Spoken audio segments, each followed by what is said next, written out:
Hi, this is Kamaldeep from Nilgarh, Ahmedabad. I've been trained as a fashion designer around 20 years back, so yes, I'm ancient. And I've been working with a lot of traditional techniques of Bandhani, shibori, and block printing. But here in Hyderabad, I'm presenting a whole collection of the finest Bandhani that you can imagine. Normally in Bandhani, you find those very typical colors, which are like the pinks and reds and yellows, because that is what was traditionally done for traditional purposes. But I felt when I started working around 20 years back that it needed more than that for it to spread and to stay, because many karigars at that time were not getting enough work because traditional uses were being abandoned.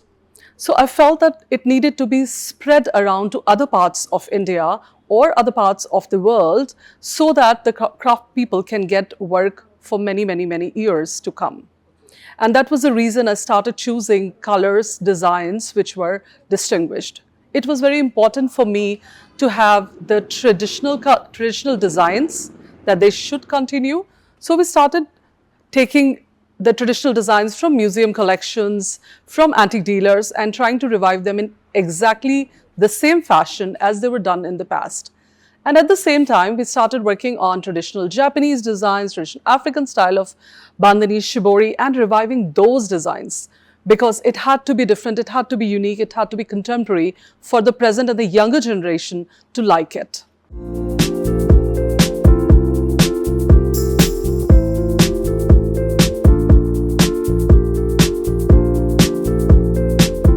Once I'd done the fashion course in Delhi, after that, I went to Kutch, and going to Kutch for me was a great miracle because I'd never been to a village in my life. So meeting people, seeing the difficulties and seeing that I who lived in Ahmedabad and only 8 hours away, there were so many things which were not available, not accessible, which was so easy for us. I think that affected me very strongly. And I felt that there is something I need to do for these people and while I work with them. And also when you sit with them, hear their stories, you start understanding how the most basic, simple things for them are so difficult. So now what happens is that all the tying is done by women. As I love to say that women are the only one who have the patience to do this kind of fine tying and to take that kind of time in tying one beautiful piece. I remember particularly going to a village wherein for the wedding they needed a Bandhani sari. These are people, this community are the milkmen. So they would supply milks in the surroundings. Now they cannot afford a Bandhani cotton sari which they traditionally wear, the particular designs, the particular styles, because it takes a long time to make it. So they used to supply milk for 6 months to the Bandhani karigars to be able to get that sari, which was so amazing to me. Like barter system, of course, something we have heard about, we've read about.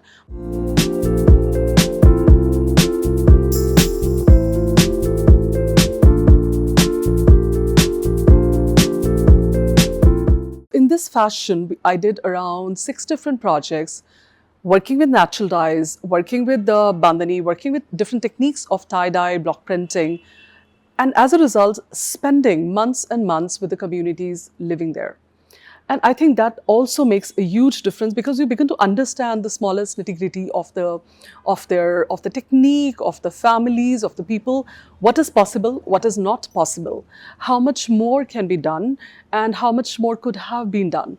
So I think that was a big eye-opener and a connect which I could create with the community. And as a result, in today's world, of course, we communicate a lot with WhatsApp and video calls, and I don't have to travel so often to them. But in those times when even to make a phone call, I had to get on top of a water tank, things were so different. And sometimes I do miss those times.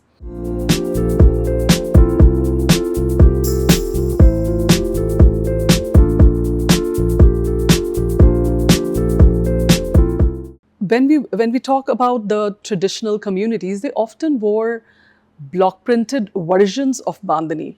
So there are still 1 or 2 block printers left in Kutch who would make the block printed versions of Bandhani for those people who could not afford to wear the tie-dyed version of Bandhani. And there was a point of time when I was also introduced to those people and we started working with them. So when we started working with them, we realized they had a lot of designs which were traditional Bandhani designs, and there were non-Bandhani designs. So what we started doing was that we started creating a lot of non-Bandhani designs. But the blocks were very amazing because these were all metal blocks and not wood blocks.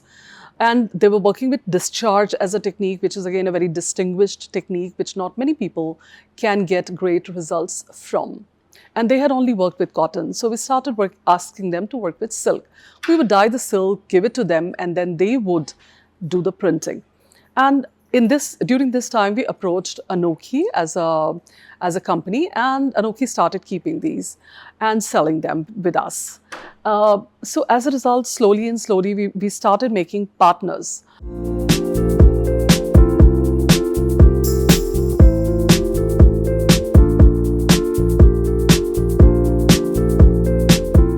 In present times, we have been working with, for example, Sandeep Khosla or many such designers who buy entire collections, and then they would do totally different magic to them, which we are not capable of. And as a result, I think Bandhani could also move to very different levels. So many celebrities started wearing it thanks to Sandeep Khosla and many such designers who brought it to the main level. As a result, Bandhani started spreading its wings, and people all over India started becoming more and more aware of this humble technique. And I feel that that is another step which is very important, wherein younger designers should work with traditional craft techniques so that, like other countries, we also do not lose all of our traditional craft techniques. It should spread to other cultures, to other parts of the world. When I went to Europe, for example, to Hamburg, to many different parts, people would look at this work and say, if India does this fine quality of craftsmanship, why do they always bring junk? And I started asking myself the same question, because usually it's a lot of exporters taking cheap quality, what I call like $2, $5 products, maybe because they're easier to sell, maybe they can produce quantities, and they are more common to foreigners. But when they started seeing this quality, they were really amazed. And I would explain to them, perhaps that is how you can learn that so few pieces can be made in this.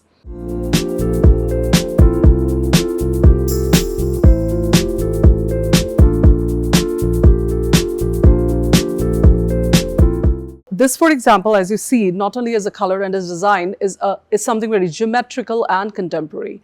This is something you would not find in the traditional ways of wearing it.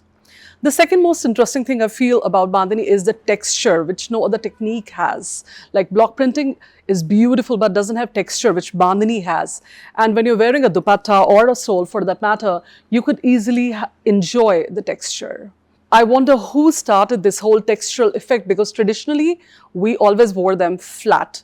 But I think it is Issey Miyake who, after his Pleats Please collection and many such designers who intervened in different points of time, started these textural effects. And his work with Asha Sarabhai, which I really appreciate in the past couple of years back. I'll appreciate if people would start understanding, appreciating our own culture, our own craftsmanship a lot more than we do, because that's really important. You can also find us on Instagram as Neelgar Fashion, and the website is neelgar.com. We are there on Facebook, of course. That's where we started with. Thank you.